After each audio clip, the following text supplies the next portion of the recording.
بسم الله الرحمن الرحيم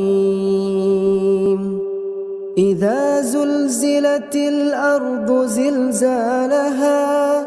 وأخرجت الأرض أثقالها وقال الإنسان ما لها يومئذ تحدث أخبارها بأن ربك أوحى لها يومئذ يصدر الناس أشتاتا ليروا أعمالهم فمن يعمل مثقال ذرة خيرا يره ومن يعمل مثقال ذرة شرا